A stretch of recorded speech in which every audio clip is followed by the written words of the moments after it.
गृह मंत्री अमित शाह जी की चाणक्य नीति और बंगाल के हिंदुओं को, सनातनियों को जो विश्वास हुआ भारतीय जनता पार्टी पर, मोदी जी पर, उसका रिजल्ट है कि आज शुभेंदु जी वहां पर मुख्यमंत्री की शपथ लिए। बंगाल आजाद हुआ पूर्ण रूप से। पहली बार बंगाल आजादी के बाद केंद्र के साथ जुड़ेगा। ये एक बहुत खुशी की बात है कि बंगाल अब केंद्र की योजनाओं का लाभ लेगा। हर गरीब अब बंगाल का प्रधानमंत्री की सारी योजनाओं का लाभ लेगा। पहले बात तो मुख्यमंत्री के पद के लिए समस्त भारतीय जनता पार्टी कार्यकर्ता और हमारे विश्व के सबसे बड़े नेता यशस्वी प्रधानमंत्री मोदी जी को दिल से आभार। गृह मंत्री अमित शाह जी की चाणक्य नीति और बंगाल के हिंदुओं को, सनातनियों को जो विश्वास हुआ भारतीय जनता पार्टी पर, मोदी जी पर, उसका रिजल्ट है कि आज शुभेंदु जी वहां पर मुख्यमंत्री की शपथ लिए। बंगाल आजाद हुआ पूर्ण रूप से। पहली बार बंगाल आजादी के बाद केंद्र के साथ जुड़ेगा। ये एक बहुत खुशी की बात है कि बंगाल अब केंद्र की योजनाओं का लाभ लेगा। हर गरीब अब बंगाल का प्रधानमंत्री की सारी योजनाओं का लाभ लेगा और बंगाल अब विकास की गंगा में बहुत आगे, विकास की गंगा बहेगी और बंगाल बहुत ऊंचाई पर जाएगा। रूपा गांगुली को उप मुख्यमंत्री बनाया गया है बंगाल। बहुत अच्छा। हमारे महाभारत से द्रौपदी के रूप में जानी पहचानी एक बहुत अच्छी सभ्य महिला, कलाकार बिरादरी की हमारे, और एक ये संदेशा यशस्वी प्रधानमंत्री मोदी जी ने दिया है कि महिला आरक्षण का बिल जो विरोधियों ने गिरा दिया था, 33% का जो आरक्षण मांगा था, प्रधानमंत्री जी उसको पूरी शक्ति देते हैं। नारी शक्ति जो बंगाल में पूरा वोट दी थी, जो भारत की सभी महिलाएं मोदी जी को ही वोट देती हैं, भाजपा को ही वोट देती हैं, इसीलिए डिप्टी सीएम के रूप में रूपा गांगुली जी के रूप में एक उप मुख्यमंत्री मिली हैं।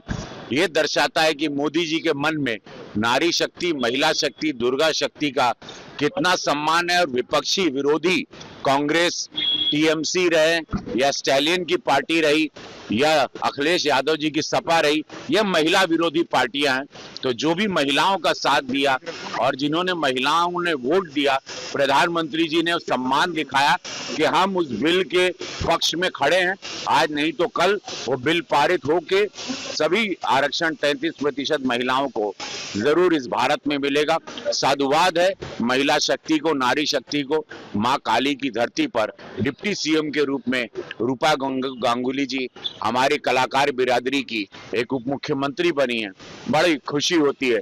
एक कलाकार मित्र मेरा, वो भी कल शपथ लेगा तमिलनाडु में, विजय। उनको भी अभी से मैं आपके माध्यम से बधाई देना चाहता हूं कि ये सम्मान है कि कलाकार जिनको देश बनाता है, गरीबी से आते हैं, नीचे से स्ट्रगल करके आते हैं, देश उन पर विश्वास करता है, फिर वो देश की सेवा में आते हैं। और मुझे पूरा यकीन है कि वो तमिलनाडु की भी सेवा हमारे मित्र, हमारे को एक्टर विजय भी बहुत अच्छे से करेंगे। तेजस्वी यादव ने देश के प्रधानमंत्री नरेंद्र मोदी जी को परिवारवाद का पोषक बताया है सर, क्या करें? कैसे परिवारवाद का? मोदी जी को उनकर कौन परिवारवाद? 140 करोड़ की आबादी के पोषक हैं। अगर उसको कहते हैं परिवारवाद तो ठीक है, स्वागत है तेजस्वी जी आपकी बातों का, लेकिन परिवारवाद, वंशवाद तो आप लोग लेके चले हैं, इसीलिए आप लोगों की समाप्ति हुई, इसीलिए जनता ने आप लोगों को नकार दिया। मोदी जी ने इस देश में परिवारवाद और वंशवाद को खत्म कर दिया है, ध्वस्त कर दिया है। देश की जनता, अब जनता आम आदमी को एक गरीबी से कोई चाय वाले को बनाना चाहती है, शुभेंदु अधिकारी जैसे कार्यकर्ता को बनाना चाहती है। ऐसे व्यक्ति को अब देश की जनता चुनेगी। परिवारवाद वालों की राजनीति इस देश से खत्म के कगार पर आ चुकी है। इसका श्रेय यशस्वी प्रधानमंत्री मोदी जी को पूर्ण रूप से जाता है। में भी देखने को मिलेगा, कुमार के बेटे को भी तो बनाया गया है, मंत्रिमंडल में शामिल किया गया है। देखिए, परिवारवाद नहीं, वो एक कार्यकर्ता के रूप में काम कर रहे हैं। एक सभ्य इंसान है, एक सभ्य, पूरे बिहार के लिए उनके पिता ने अपने आप को खपा दिया। उस इमोशन को, जो वोट उनको मिला था, जो जेडीयू को वोट मिला था, उसके एवज में उनको बनाया गया कि वो भी अपने पिता की तरह समर्पित रहेंगे। नीतीश जी पर एक दाग नहीं लग सकता। उनके जीते जी उनकी धर्मपत्नी कभी मुख्यमंत्री आवास में नहीं आई, ना उनके बेटे ने कभी लाभ लिया। तो निशांत बाबू एक बहुत ही सभ्य इंसान है और देश की बिहार की जनता बड़ी प्रसन्न हुई उनको ओथ लेते हुए देखते हुए। यूपी में भी सर यूपी में भी परिवारवाद समाप्त हो जाएगा सर विधानसभा? जी, परिवारवाद 27 में हम लोग 2017 से आपके माध्यम से ऑन रिकॉर्ड बोल रहे हैं, 2017 से बड़ी जीत 2027 में उत्तर प्रदेश में मोदी योगी जी की सरकार, डबल इंजन की सरकार होगी। पूज्य योगी महाराज जी को बहुत बड़ा मैंडेट मिलने जा रहा है। फरवरी या जब भी मार्च, जनवरी, फरवरी जब भी चुनाव आएगा, एक बंगाल की पूरी जीत की लहर अब यूपी में पहुंच चुकी है। अखिलेश यादव पहुंचे थे बंगाल और उन्होंने ममता बनर्जी से कहा कि आप हारे नहीं, हराए गए हैं। क्या लगता है 2027 में भी उनको वही परिणाम मिलेगा क्या? केरला में जब कांग्रेस जीती तो कोई नहीं बोला, तमिलनाडु में टीवीके पार्टी जीती तब कोई नहीं बोला। ये सब बातें ना, बहुत यही बातों से पता चलता है जनता अब इनकी इन सब बातों में नहीं आएगी।